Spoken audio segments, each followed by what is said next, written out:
Bienvenue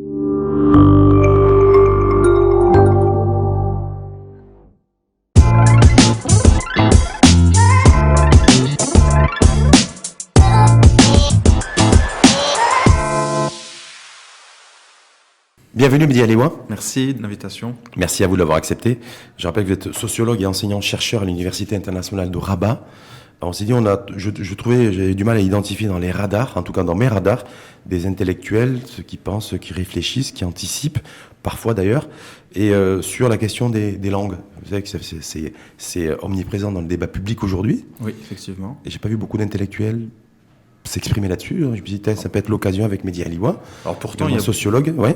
Pourtant, il y a beaucoup de linguistes et de sociolinguistes au Maroc. Ouais. Il y a beaucoup de gens qui réfléchissent et qui écrivent. Il y a eu un ouvrage collectif très intéressant aux éditions En Toutes Lettres qui est sorti sur la guerre des langues, point d'interrogation.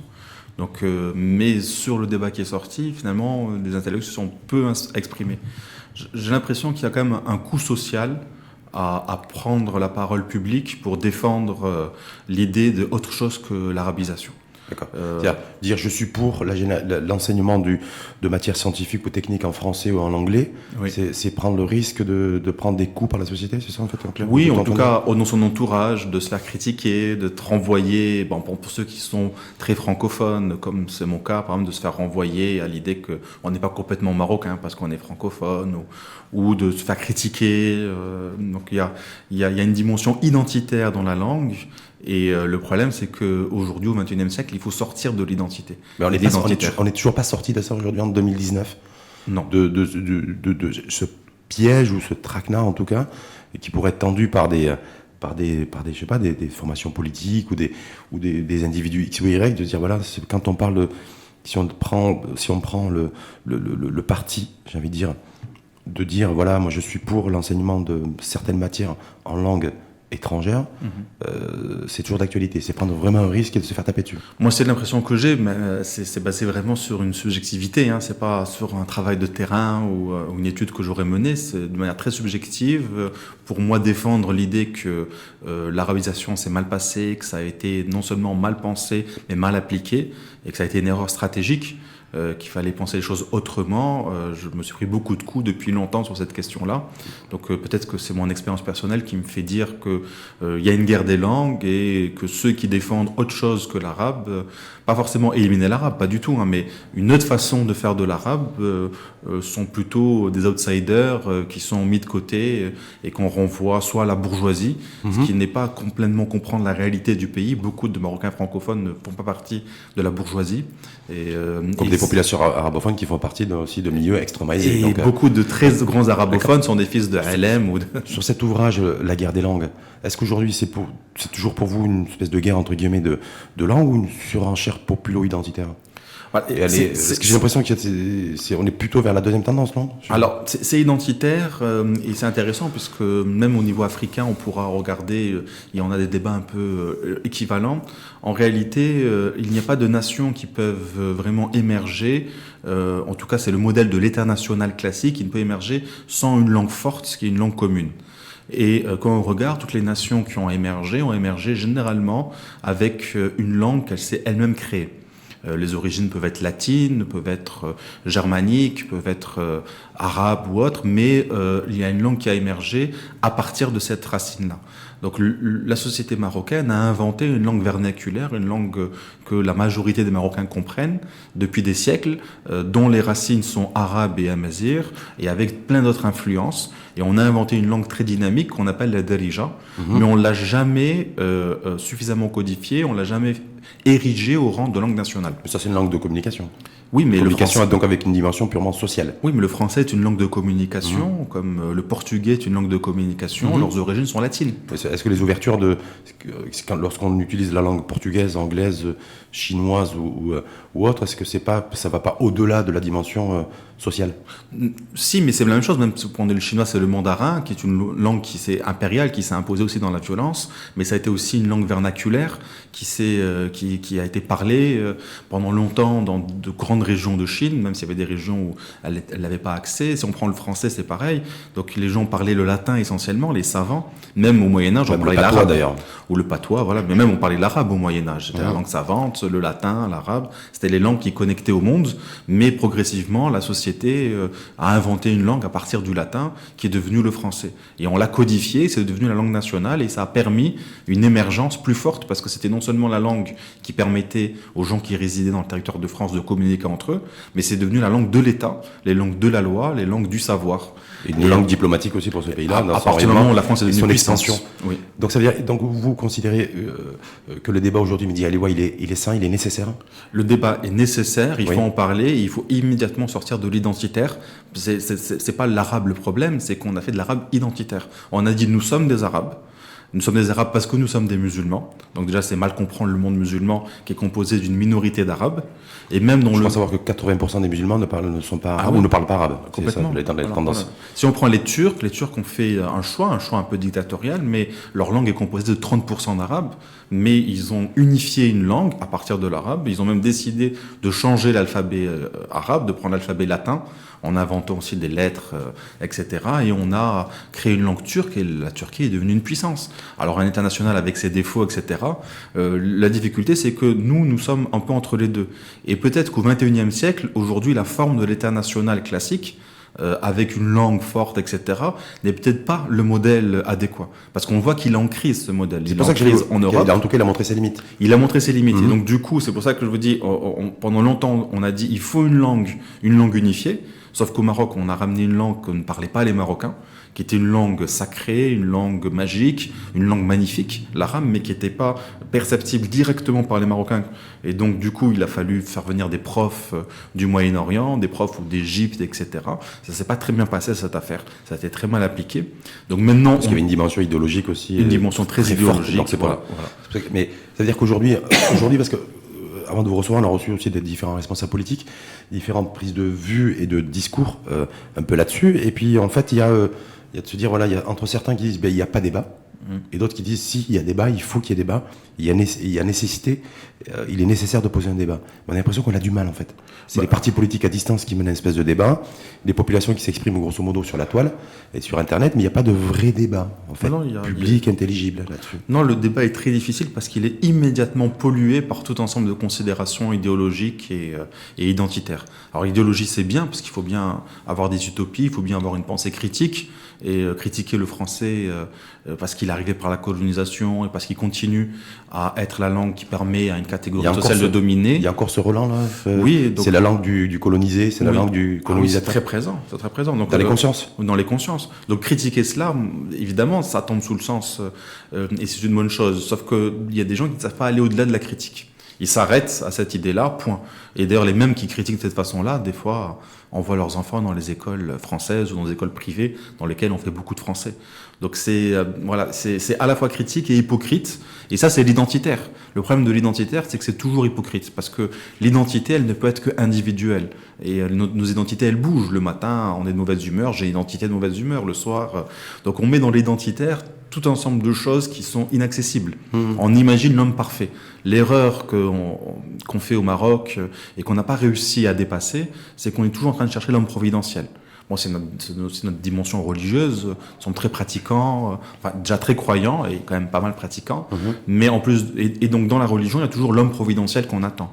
Évidemment, le prophète étant l'homme providentiel par excellence, le modèle qu'on va suivre, surtout que nous sommes sunnites, donc nous suivons la sunna, etc. Donc cette dimension est très forte, mais du coup, elle nous empêche d'être un peu plus pragmatique et scientifique, à ne dire pas quel devrait être le Maroc, mais quel est le Maroc. Quelle est la réalité du Maroc? C'est ce qui nous empêche aussi de poser peut-être le débat à l'endroit, parce que j'ai l'impression qu'il est posé à l'envers. Oui, c'est ça. J'ai vu nulle part quelle est la fonction des langues. Oui. D'une langue, quelle qu'elle soit, c'est sa fonction première. C'est, je pense, la première, c'est avant de communiquer ou de partager une communication, un échange, c'est d'accéder au savoir et à la connaissance. Oui, exactement. C'est non seulement communiquer, mais c'est aussi avoir des informations. Et quand on regarde de proche cette fonction, qui est plus une fonction dans les pratiques, dans les usages, que dans la dimension culturelle ou on va dire intellectuelle d'une langue, quand on regarde bien, en fait, il n'y a pas de langue qui ne permette pas d'avoir accès au monde et à l'information. C'est pas parce qu'on ne parle pas des langues internationales qu'on n'est pas capable de se connecter au monde. Parce qu'il y a toujours des personnes qui font les interfaces et qui ramènent des choses du monde. Et c'est pour ça que la langue Darija est magnifique, parce que on ramène des mots dedans, systématiquement. Et ces mots-là, ils changent. Ça permet d'enrichir en fait la langue aussi. C'est une langue vivante. La Darija est une langue vivante, certes, qu'à l'échelle de l'espace marocain, mais c'est une langue extrêmement vivante, et contrairement à tout ce que disent les détracteurs de la Darija, comme quoi à Tétouan on parlerait une langue différente d'Marrakech, etc. C'est des gens qui ne connaissent ni leur pays ni leur histoire, ou alors qui font semblant de ne pas le connaître. Non, cette langue, elle est Darija qui unifiée. diffèrent, des Darija régionales qui diffèrent selon aussi peut-être les régions avec la tonalité. À peine. C'est un petit accent, un petit mot. Si vous dites Grélo au lieu de Sarakzé, tout le monde comprend pourquoi c'est le cafard. Personne, il y a aucun Marocain qui vous dira je sais pas ce que c'est le Grélo. C'est pas possible. Donc elle est unifiée depuis longtemps. Il y a des différences, des accents, etc. Mais surtout, elle s'enrichit de mots étrangers. C'est pour ça que la Darija de Casablanca a plein de mots français et de plus en plus de mots anglais. Parce que et des fois des mots anglais qu'on va décliner. Parce que Casablanca est une métropole et qu'une métropole est nécessairement connectée au monde extérieur, à l'influence économique. Exactement. C'est ça, en fait, qui influe sur les langues. Exactement. Mais et c'est la langue de la culture. C'est ce qu'on n'oublie pas. La culture marocaine aujourd'hui, elle est essentiellement en Darija. Et même la culture ancienne, si vous écoutez le Melhoun, c'est pas ou alors un peu moins ancien comme Nassel Riwan, c'est pas de l'arabe, c'est pas le Fosha. Bien sûr, c'est très proche de l'arabe. Darija pur. C'est du Darija pur, mais la Darija, c'est de l'arabe. C'est juste comme le français, c'est du latin. En tout cas, langue vivante, comme vous l'avez dit, ne serait-ce qu'au niveau du Maroc, qui nous permettent les uns les autres de communiquer. Mais est-ce que l'enjeu au niveau du système éducatif, de sa réforme, et de ce débat que vous avez suivi, comme moi, sur la mise en place de langues internationales, parce qu'on dit langue étrangère, là, je pense qu'il faut dire langue internationale, non? Oui. Ça permettrait peut-être de soulager, de détendre certains esprits. Peut-être. Je sais pas, mais... Moi, j'aime les étrangers, je me sens des fois moi-même étranger dans mon pays. D'accord, on est tous plus ou moins étrangers, d'ailleurs, voilà, sur l'ensemble de la planète, mais vous en pensez quoi? Est-ce que vous considérez, vous, que c'est cohérent, pragmatique, que de vouloir aujourd'hui instaurer des langues comme le français ou l'anglais pour enseigner les matières scientifiques et techniques? Moi, je pense que Parce que quand on voit tout le tollé que ça suscite, est-ce que... Moi, je pense que c'est l'évidence même. Je sais pas, les Européens, pendant des siècles, ont dû faire des sciences en langue arabe. À un moment donné, l'arabe n'a plus suffi. Donc, l'Anarda a essayé en Égypte, on a ramené des choses, mais ça n'a pas fonctionné. Alors, les gens disent, oui, c'est pas parce que ça va fonctionner, il faut pas essayer, mais on va essayer pendant combien de temps? J'ai envie de dire, oh les gars, réveillez-vous, ça fait 4 siècles, 5 siècles, ça ne fonctionne plus. Vous savez que quand il y a un livre édité en langue arabe, il y en a plusieurs milliers en langue anglaise. Donc l'édition ne se fait pas en arabe, mal en arabe, etc. Ça ne veut pas dire qu'il faut abandonner la langue. Il faut travailler, renforcer l'arabe. C'est pas du tout un discours anti-arabe. Mais à côté, il faut aussi se connecter au monde. Et on ne se connectera pas au monde avec la langue arabe. Ça ne suffira pas. Et c'est-à-dire que quand vous dites ça, c'est-à-dire quoi? Ça veut dire que le français et l'anglais sont les deux langues aujourd'hui qui sont connectées au monde d'aujourd'hui, parce que quand on voit les langues les plus parlées, c'est le mandarin. Bon, tu me dirais parce qu'ils sont plus nombreux. Donc du coup, et après il y a l'anglais, le français, l'arabe, l'espagnol. L'espagnol, c'est la deuxième langue, pardon. Ah oui, c'est l'espagnol. La plus parlée. Avant le français d'ailleurs. Ah oui, bien avant le français. Bien le français. Et surtout, c'est plein de pays, c'est beaucoup de pays, et des pays qu'on ne connaît pas. C'est les pays d'Amérique du Sud essentiellement. Oui, mais en plus c'est le deuxième pays d'installation, l'Espagne, le deuxième pays d'installation des Marocains. Il faut oublier que nous, les Marocains, nous sommes un peu partout dans le monde. C'est pour ça aussi que nous sommes ouverts sur les langues, parce que nous avons des Marocains qui sont néerlandophones, des Marocains qui sont francophones, des Marocains qui sont hispanophones, parce qu'ils vivent. Et le deuxième pays où il y a le plus de Marocains au monde et qui accède le plus à la nationalité de ce pays-là, c'est en Espagne. C'est là où la communauté, après la France, c'est là où la communauté marocaine est la plus nombreuse. Exactement. Donc déjà dans le nord du pays et dans les provinces du sud, on parle plus facilement parce qu'il y a la colonisation espagnole, donc au Sahara marocain ou dans le Rif ou dans Chamel, etc. On va parler plus facilement l'espagnol. Mais en plus, on a plein de Marocains qui vivent en Espagne. Donc l'espagnol est une langue essentielle. Sauf que, pour être pragmatique aujourd'hui, les Marocains n'ont pas besoin non plus de l'école pour être connectés à ces langues. Mais pour être pragmatique aujourd'hui, dans quelle langue on pourrait enseigner des matières scientifiques pour connecter au monde? La langue autre que la langue arabe qui vient en premier, c'est tout de même le français. Parce que c'est le plus facile. Maintenant, j'entends des débats, les gens disent oui, l'anglais c'est l'avenir, il faut que tout le monde parle l'anglais. On va faire comment? Les gens n'arrivent pas à comprendre qu'un système éducatif nécessite une culture éducative, ce qu'on appelle la culture scolaire. C'est-à-dire une culture qui n'est pas de culture de rupture, c'est-à-dire que par rapport à l'histoire aussi, l'historicité du pays, du territoire. Pas seulement, de manière beaucoup plus pragmatique et directe par rapport à ses parents. Et c'est-à-dire qu'un bon élève apprend d'abord à être un élève avant d'apprendre des savoirs. Ça, c'est ce qu'on a complètement oublié d'ailleurs il n'y a pas de pédagogie. Donc on apprend à être un élève et on apprend en apprenant. Et pour apprendre à être un élève, il faut le faire dans une langue qui nous est proche. Donc la Darija, pour le coup, s'impose, mais bon, ça c'est... Et on apprend à être un élève parce qu'on apprend la culture scolaire. Alors évidemment, si chez soi on a des parents qui, eux, ont cette culture scolaire, et en plus ont une culture scolaire d'excellence, parce qu'ils ont fait des grandes études, etc., ben, les enfants réussissent beaucoup mieux. Donc c'est pas difficile de comprendre que quelqu'un dont les parents sont allés à l'école, voire au lycée, voire même à l'université, ces enfants réussissent mieux, en majorité, que les enfants dont les parents ne sont jamais allés à l'école. Or, si on commence à avoir une culture scolaire qui se met en place progressivement, on a beaucoup de retard parce que on n'a pas scolarisé suffisamment tôt la majorité des Marocains. Et donc, on arrive à amener une classe d'âge jusqu'au lycée, mais de manière assez péniblement, avec des conditions assez pénibles, et c'est tout récent. D'où le coup d'accélérateur. D'où le coup d'accélérateur. En fait, nous, on doit tout faire ce que d'autres pays dans le monde, des économies d'ailleurs développées, ont fait en 30 ans, 40 ans, 50 ans, 60 ans. Il faut qu'on le réalise en 10 ans. C'est ça. J'ai l'impression. C'est ça qui est très dur et l'équation est très compliquée parce qu'on revient à la question identitaire, la langue. Est-ce qu'une nation peut émerger sans une langue commune forte ? Et en même temps, est-ce que l'État national est toujours le modèle d'actualité ? Est-ce qu'il ne faudrait pas voir plutôt des grandes configurations régionales, etc. Les blocs régionaux, c'est ce qui des blocs se constitue à travers le monde d'ailleurs. Voilà, exactement. D'où la dimension aussi enjeu linguistique, culturel Afrique. Complètement. Donc, parce que le continent africain, à l'instar du Maroc, en tout cas les pays du continent, oui, ont été confrontés aussi à cette problématique, ou sont toujours confrontés à cette problématique des langues, même si la plupart ont déjà réglé ça a priori. Pas complètement, non. Pas complètement. Très non, c'est très compliqué. Mais au niveau du système éducatif, en tout cas, on a l'impression qu'on laisse la langue parler dès l'école maternelle, dès l'école primaire. Ensuite, on superpose, en tout cas, on transite vers un système monolinguistique. Oui. Donc, ça, c'est les nations qui réussissent bien, comme le Ghana, comme le Kenya ou le Rwanda qui font ça. C'est pas le cas de tous les pays. Mais pour revenir à l'Union africaine et revenir au Maghreb, quand on crée donc ce bloc régional qui tombe sous le sens, parce que c'est une unité linguistique, culturelle, ancestrale, et même le mot Ifriqiya vient du Maghreb, le mot Afrique, etc. Quand on veut créer l'Union du Maghreb, on l'appelle l'Union du Maghreb arabe. C'est-à-dire que c'est un contresens total. Ouais, c'est comme si les Suédois font l'union des pays baltiques latins. Bien sûr, le latin a une influence, et je pense que dans les langues baltiques, il y a du latin, etc. Mais parce qu'ils sont majoritairement chrétiens, donc la chrétienté est arrivée. Mais ils sont d'abord et avant tout baltiques avant d'être latins. Le latin, c'est très éloigné d'eux. Donc, je ne sais pas s'il y a des gens qui parlent le suédois, mais vous vous rendez compte que quand on comprend un peu le latin, on arrive à parler italien, espagnol, français, portugais. En tout cas, toutes les langues méditerranéennes. Voilà, mais très difficilement parler le suédois ou le danois. Voilà. Ou le polonais. Ou le polonais. Et par rapport à l'Afrique, là, la dimension, parce que le Maroc compte en tout cas, et avance à grands pas pour renforcer son positionnement sur le continent africain. Ça passera par le français. L'anglais est important, mais l'anglais en général est très important. Mais on a une langue que parle un pourcentage important des Marocains, que comprennent plus ou moins un pourcentage, même s'ils la maîtrisent pas, encore plus grand.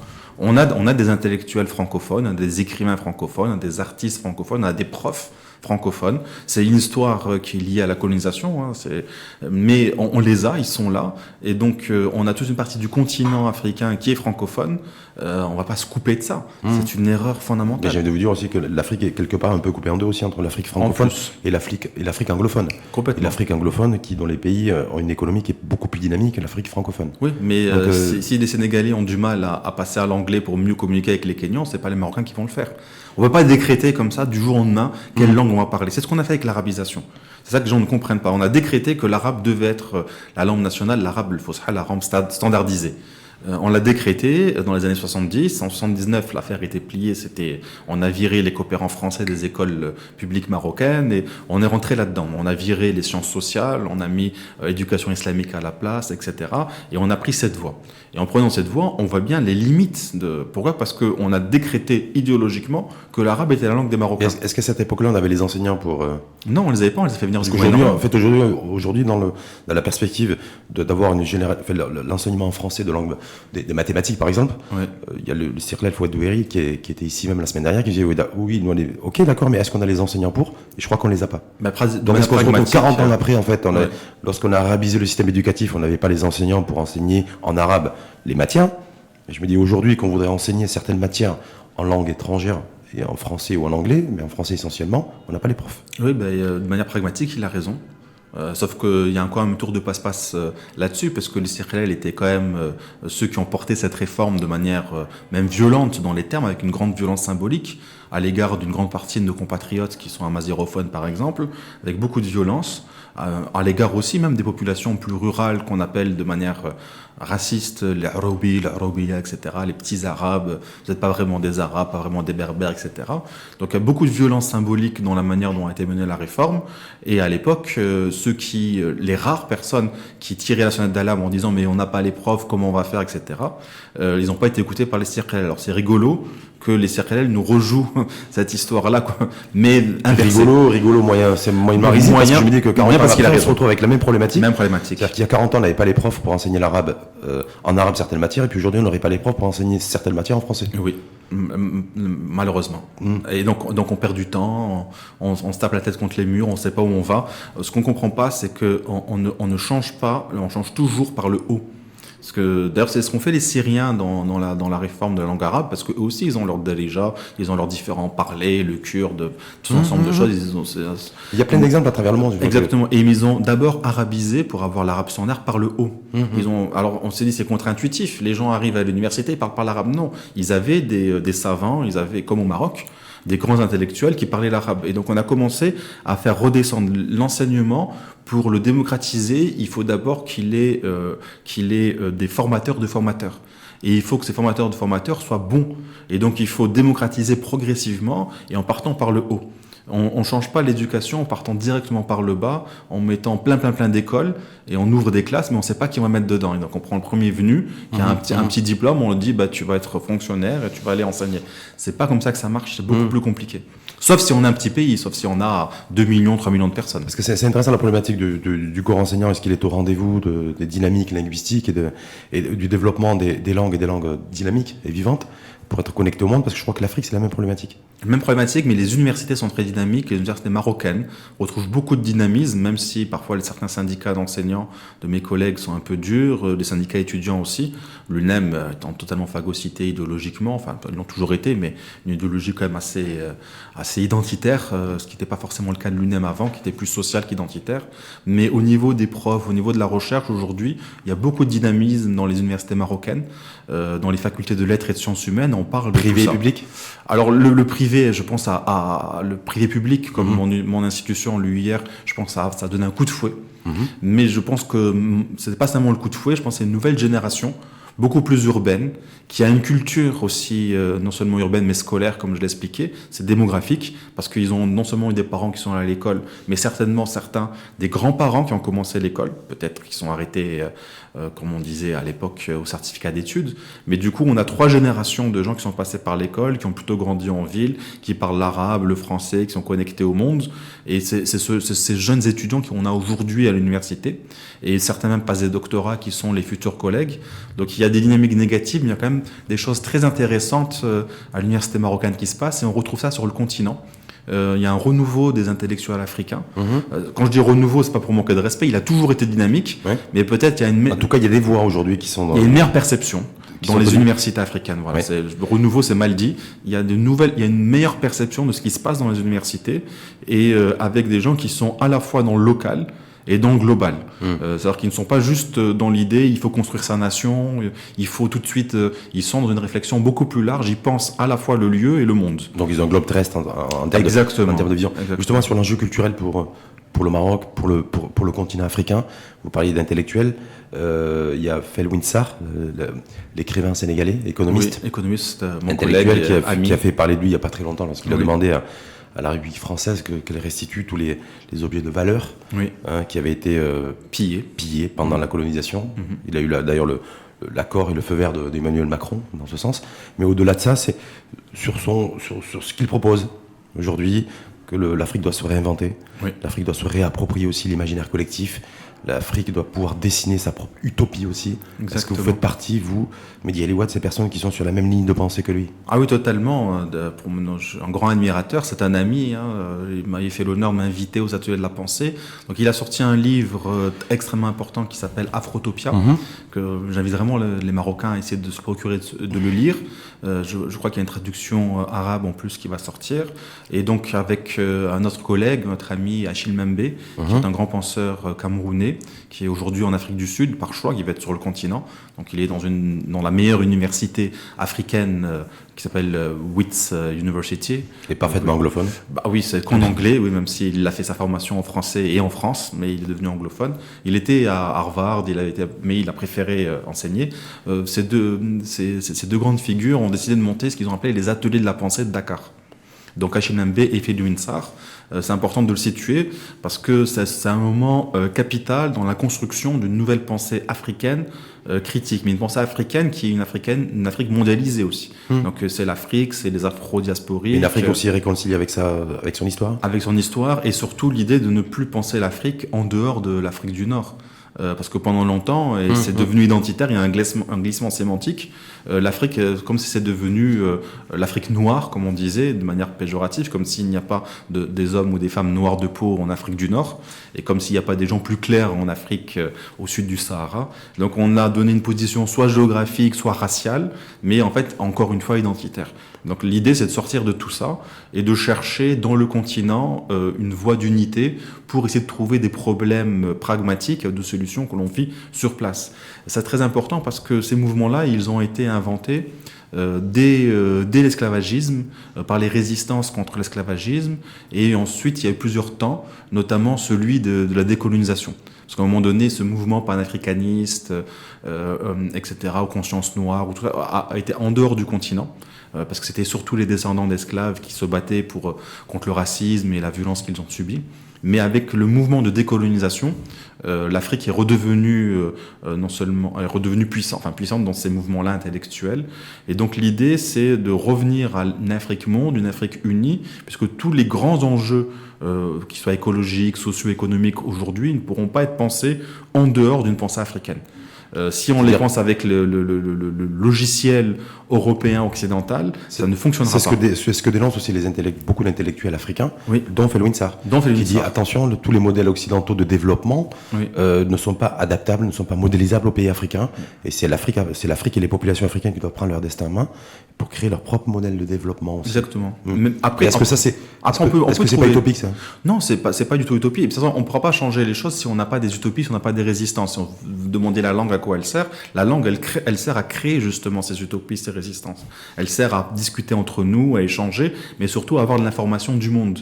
Et lorsqu'on commence à faire venir de l'information du monde, on commence à inventer des choses. Nulle part sur Terre, on n'a pas trouvé des gens qui étaient des poètes dans toutes les langues, même dans les sociétés qui peuvent paraître aux yeux des racistes complètement primitives. Les gens connaissent en des mots, un vocabulaire incroyable pour parler du monde, pour parler de la nature, pour parler de création, pour parler de l'eau, pour parler de tout. Par exemple, les Inuits ont je ne sais pas combien de mots pour parler de la glace et de la neige. On dit le monde, et ça c'est très important. Or, lorsqu'on veut dire le monde avec des mots qui ne nous appartiennent plus, ou avec des modèles qui ne nous appartiennent plus, ça pose problème. Donc Felwine Sarr ne dit pas qu'il faut changer la langue ou changer le modèle. Il dit qu'il faut que ça vienne de nous. Il faut qu'on l'adapte à une réalité. On peut faire des emprunts. Il y a plein de choses qui fonctionnent et qui ont fonctionné. Il n'y a pas de raison qu'on continue pas à les faire travailler, même si ça nous est arrivé d'ailleurs. Mais il ne faut pas recalquer exactement le même schéma. Je donne une image très simple que je donne beaucoup à mes étudiants, celle de la décolonisation. Si on regarde le Maroc, notre pays, les gens vivaient plutôt dans ce qu'on appelle aujourd'hui les médinas. Médina, ça veut simplement dire ville. Et donc, du coup, Médina est devenu le symbole de l'ancienne ville, un peu pauvre, un peu populaire, on ne sait pas très bien. Or, c'était simplement le lieu de vie des Marocains. Qu'est-ce qu'ont fait les Marocains, la majorité, lorsque les Français sont partis? Ils sont sortis de la Médina pour aller dans la ville moderne, qui est la ville des Blancs, la ville de la colonisation. Une forme de théorie du remplacement, d'ailleurs. Ils ont occupé leur appartement. Mais oui, si vous voulez, mais ils ont occupé leur appartement. Et donc, c'est ce qu'on a singé. Alors, c'est notre histoire. C'est pas pour jeter la pierre aux gens. L'anathème. Mais c'est-à-dire qu'on a immédiatement voulu reproduire à l'identique le modèle français. Et on a pensé à tort que l'arabisation, le panarabisme, allait nous protéger de ça parce qu'on en a inventé un modèle arabe. Or les Arabes n'ont fait que singer les Européens, dans leurs surtout les panarabistes, dans leur uniforme à l'européenne. Bon, leur moustache peut-être était un peu plus turque qu'européenne, mais ils ont rétabli des systèmes pyramidaux de domination capitaliste qui étaient exactement les mêmes qu'ont mis en place la colonisation. Donc en fait, c'est l'histoire, c'est le bis repetita. Voilà. Et si on a des tensions aujourd'hui sur la question de la place des langues internationales ou étrangères dans notre système éducatif, ça vient aussi, ça peut-être, la genèse est peut-être dans ce que vous voulez développer. Exactement. Ceux qui étaient l'ancienne Médina, qui ont pu, en tout cas, la quitter pour rejoindre des logements ou en tout cas des habitations qui étaient jusque-là habitées par les populations colons. Colons, en fait. Oui, blanches. Et ceux qui n'ont pas pu, ou qui étaient un petit peu en marche pour des raisons exactement, qui sont restés sur le bord. Donc c'est ceux-là aujourd'hui qui ont fait des enfants et qui ont une espèce de blocage psychologique sur la question des langues et des langues étrangères dans le système éducatif. Oui, parce qu'il y a une dimension raciale. Il y a une dimension raciste, pour le dire, mais il y a une dimension raciale qui aussi... Racisme social, en fait. Racisme social, mais elle est linguistique. C'est-à-dire, plus on ressemble à un Européen, plus on est au haut de l'échelle sociale. Moi, c'est pas mon choix. Moi, je suis le produit aussi de ça. Donc, mais moi, je le vois bien par rapport à mon propre comportement. Moi, que je ressemble beaucoup à des Européens, même quand je suis en France, de manière spontanée, j'ai vécu 17 ans. Je subis moins le racisme que beaucoup d'autres personnes. C'est quand on en arrive au nom. Ah, mais elle dit Aliwa, c'est de quelle origine ça? Je sais pas d'origine, je suis marocain. Et là, on voit le racisme. Comment on casse ces intériorités? Parce que là, je me dis aujourd'hui, pour qu'on puisse avancer, il faut que ce soit là, on avance avec le plus grand nombre, c'est ça? Mais il faut le moins de tensions internes possible. Oui, il faut qu'on soit fiers de nous. Est-ce que ça passe par casser les intériorités, en fait, faire en sorte qu'en tout cas ces intériorités, on les mette à plat? Oui, mais qu'on soit fiers de soulagé, voilà. Qu'on soit fiers de nous. Quand on dit Darija, c'est la langue de la rue. Quand on n'aime pas la Darija, on n'est pas fier de nous. Qu'on dise nous appartenons au monde arabe parce que l'arabe c'est la langue du Coran, c'est une langue qui nous a connectés au monde pendant des siècles, c'est une réalité et l'arabe est très important. Mais qu'on dise que la Darija c'est une langue sale, etc., populaire, alors que les gens qui disent ça eux-mêmes parlent la Darija, ne parlent pas l'arabe au quotidien. Personne ne parle en arabe classique avec ses enfants. Tout de même. Donc il faut lancer une opération de réconciliation. Oui. Identitaire. On ne s'aime pas nous-mêmes. Oui. Et c'est ce que identitaire, culturel. Culturel, voilà. Culturel, pas la même chose. C'est pour ça que j'ai répété deux fois identité pour faire culturel. Mais c'est ce que propose Felwine Sarr. Et ce qu'il nous propose, c'est ça, la Frotopia, c'est de nous aimer nous-mêmes. En disant, mais attendez, pendant des siècles, on a réussi à relever tous les défis face aux maladies, face à la famine, face à plein de choses. Nous sommes devenus très pauvres dans une nouvelle hiérarchie parce qu'on a été dépossédés par la colonisation.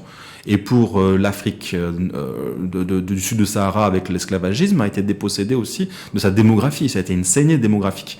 Donc toutes les structures d'organisation ont complètement cédé, pas complètement, mais en grande partie cédé.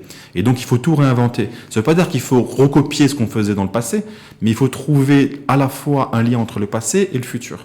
Et c'est ça la Frotopia. Et justement, le timing aujourd'hui, toutes les grandes puissances de la communauté internationale est installée en Afrique, est implantée en Afrique, ou ceux qui ne le sont pas véritablement lorgnent sur l'Afrique. On a encore vu des déclarations ces derniers temps.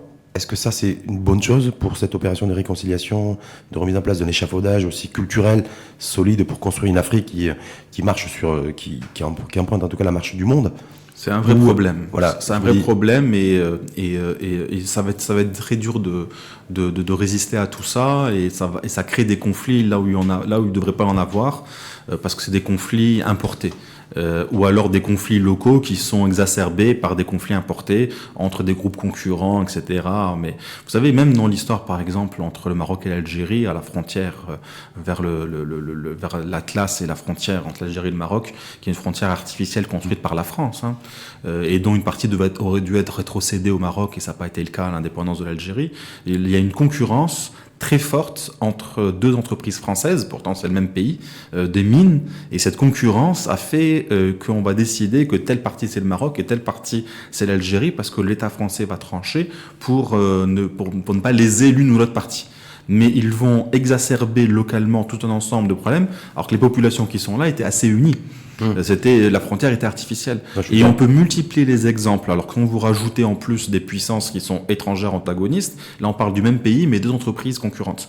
Alors quand c'est des entreprises concurrentes qui ont en plus le poids de leur nation derrière, quand il y a les Russes, les Chinois, les Français ou les Américains qui sont en concurrence par rapport à leur entreprise, Total, etc., c'est un cocktail explosif.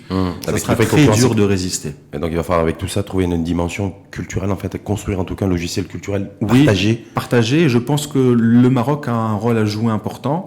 Il faudra qu'il fasse attention parce que des fois on est un peu prétentieux. Moi j'ai fait des tournées en Afrique de l'Ouest, notamment avec des investisseurs, on dit on va en Afrique comme si nous on n'était pas en Afrique au Maroc. On appelle les autres les Africains. Il y a un vocabulaire à soigner déjà. Il y a déjà un vocabulaire à soigner. Il y a des comportements, même si ça peut être des gens adorables, mais il y a des comportements où les gens se rendent pas compte. Et donc moi j'ai beaucoup d'amis sénégalais, ivoiriens qui me disent si c'est pour avoir comme les Français version marocaine, ça nous intéresse pas. Donc restez chez vous si c'est pour être arrogant, etc. Donc il faut faire attention, il faut bien travailler ça et la culture sera essentielle pour ça. J'y reviendrai si on a encore 2 minutes pour en parler. Mais économiquement, je pense que le Maroc a un rôle à jouer aussi, puisque si on doit trouver au sein de l'Afrique la force de résister face à des ingérences étrangères qui vont, alimenter des conflits et qui continue à nous pourrir la vie avec ses frontières coloniales héritées, etc., on n'a rien gagné. Donc le Maroc pourrait, puisqu'il est africain et qu'il a une vocation africaine, pourrait jouer, j'espère qu'il jouera ce rôle-là, comme d'autres puissances africaines devraient le jouer. En étant doté d'une vraie puissance culturelle. Voilà. Bien sûr, mais l'Égypte a une puissance culturelle, l'Égypte a une puissance économique, ils n'en ont rien à faire de l'Afrique, ils connaissent rien à l'Afrique. Donc Dunya, comme ils aiment bien le dire, la mère de l'univers, de la civilisation, on pourrait le dire comme ça, mais eux, ils sont tournés que vers l'arabe. Et que vers l'arabité, ils ne comprennent rien, ils ne connaissent rien de l'Afrique. Ils sont même racistes, même quand eux-mêmes sont noirs. Sadat était un grand raciste.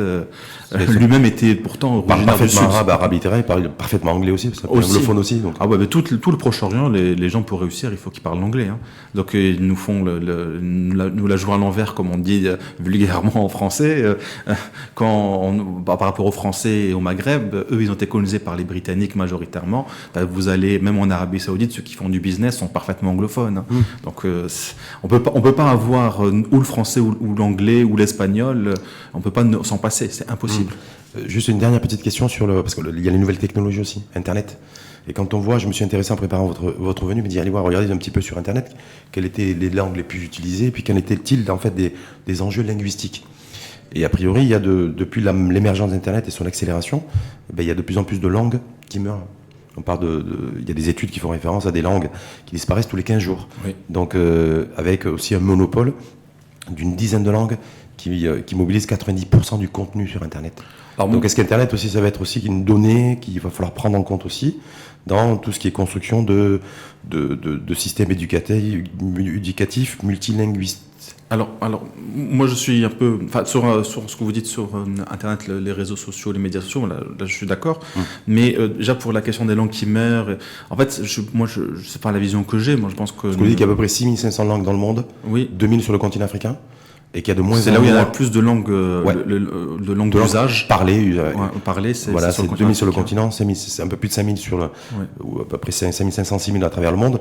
Mais qu'il y a de plus en plus de langues qui meurent tous les jours, des dialectes, des petites langues, voilà. Alors là-dessus, il faut vraiment regarder de près, c'est-à-dire que des fois, il y a vraiment des drames qui sont liés vraiment à des situations de domination avec une volonté réelle de faire disparaître une langue, etc. Mais parfois, c'est juste les pratiques qui ont changé.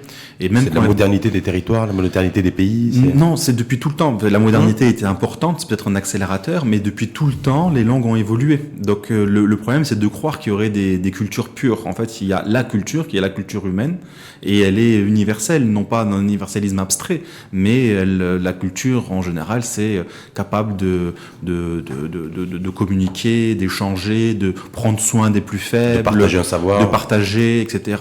Donc on prend soin de nos morts, on prend soin de nos personnes faibles, on transmet pour les générations futures, on parle du monde, on parle du divin, on parle du magique, on fait des poèmes, on va draguer aussi avec les mots. Et donc, comme on peut être dragué aussi. On peut être dragué aussi. Et donc, tout toutes les sociétés du monde, tous les êtres humains ont cela. Et parfois, la langue ne suffit plus parce qu'il y a un mélange qui s'est fait, pas forcément par la violence, par des mariages, par des échanges, et une langue commence mixité. Voilà. Et donc la langue, elle évolue, elle change. Au fur et à mesure, elle change et elle se transforme en une nouvelle langue. Et d'un coup, elle est plus parlée, on dit elle est morte. Comme si elle avait disparu. Non, elle existe, elle est toujours vivante, mais sous une forme différente. En fait, elle s'est renouvelée, quoi. Elle s'est renouvelée. Et c'est ça l'arabe. En tout cas, l'arabe, on veut dire qu'il y a un arabe pur, il y a un seul arabe. L'erreur, c'est que l'arabe n'a pas cessé d'évoluer. Et donc, l'arabe qui a évolué au Maghreb, ça devrait être notre arabe. Et pas un arabe qui nous arrive d'ailleurs. En tout cas, ce que j'ai retenu, entre autres, Mehdi Aliwa, c'est qu'il faut avoir surtout être serein et apaisé vis-à-vis de cette question des langues, vis-à-vis des enjeux culturels, parce qu'il y a des enjeux aussi de personnalité, d'identité composite, d'identité dynamique, c'est ça? Oui. Et que donc, il faut y aller mollo, tranquille, se détendre par rapport à ça. Il faut y aller mollo parce qu'à chaque fois qu'on s'est excité, on a créé des drames. Et donc, une grande partie de la violence étatique et de la violence impérialiste ou coloniale, qui sont des violences étatiques, sont le produit de ce genre d'excitation. Les gens ne font pas suffisamment confiance à la sagesse populaire. Il y a beaucoup de proverbes en arabe marocain sur la sagesse populaire qui diraient plus de choses sur le monde d'aujourd'hui que ce que certains, on va dire, élites politiques et intellectuelles pensent aujourd'hui. En tout cas, on a besoin de beaucoup de sagesse. On a besoin de sagesse. Concernant ce sujet de la place des langues d'enseignement dans le futur système éducatif. Oui. Moi, je pense qu'on s'en sortira qu'en arrivant avec la Darija, mais le problème de la Darija, c'est qu'en même temps, le 21e siècle sera un siècle aussi où je parlais beaucoup de langues. Donc, mais si on avait commencé par ça, peut-être qu'aujourd'hui, on pourrait décoller avec des nouvelles langues. Si on avait commencé par enseigner le langue d'enseignement, la langue que comprennent la majorité maternelle, on aurait avancé. Alors, les gens disent, oui, mais les gens qui ont la mazère, c'est pas la langue maternelle. C'est vrai, mais rares sont les Amazières qui ne parlaient pas un mot de Darija. Il y en avait, et il y en a encore aujourd'hui, mais c'est très très rare. Voilà. L'arabe classique est beaucoup plus dur à maîtriser. Merci en tout cas, Mehdi Aliwa. Avec grand plaisir. Éclairage sur ce débat polémique, polémiste, politisé, qu'il faudrait peut-être dépolitiser sur la place des langues étrangères dans le système éducatif au sens large d'ailleurs, parce qu'on n'a toujours pas parlé du fait que ce système de réforme aussi du système éducatif prévoit l'enseignement de l'apprentissage de l'anglais, entre autres, dès l'école primaire et dès le collège, donc c'est aussi ça. Mais là on voit qu'il y a beaucoup de tapage sur la mise en place de langues étrangères comme langue d'enseignement pour certaines matières, essentiellement les mathématiques et des matières techniques. En tout cas, merci. Avec grand plaisir. Merci à vous pour cet éclairage. Je rappelle que vous êtes sociologue et enseignant-chercheur à l'Université internationale de Rabat. L'Université internationale de Rabat qui organise un événement. Déjà, vous êtes positionné sur l'Afrique. Afrique Développement, une revue académique, de la matière grise. Oui, on a une belle revue qu'on vient de créer en français, mais qui sera avec possibilité de publier en arabe et en anglais. Pour l'instant, c'est essentiellement en français parce que c'est ce qu'on maîtrise le mieux. Mais comme c'est ouvert, ce sont les textes qui vont arriver.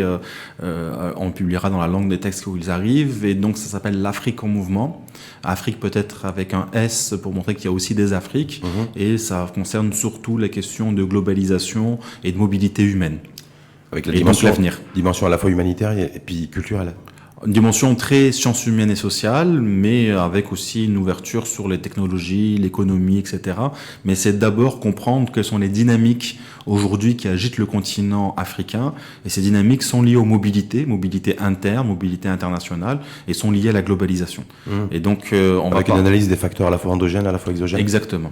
C'est ça l'idée. Et l'académique, elle est ouverte au public. Elle sera accessible en ligne. Ou alors il faut se déplacer sur notre université pour l'avoir en version papier. Pas trop loin, vous êtes à Rabat. En tout cas, jeudi, vendredi, ce colloque rencontre africaine autour de la thématique Penser l'Afrique. C'est ça, on va faire vous êtes tous invités d'ailleurs, jeudi et vendredi, si vous voulez venir écouter. Il y aura des chercheurs, mais il y aura aussi des acteurs politiques qui pensent l'Afrique, qui essayent de repenser une nouvelle façon de faire l'Afrique. Et comme je l'ai dit, je pense que le Maroc a vraiment un rôle, une place à jouer, et mon université, en tout cas, compte le faire, compte être aussi un centre de réflexion africaine. Ok, bien en tout cas, une fois de plus, merci à vous, Mehdi Aliwa. Merci. Et je vous souhaite une belle journée. Merci, vous aussi.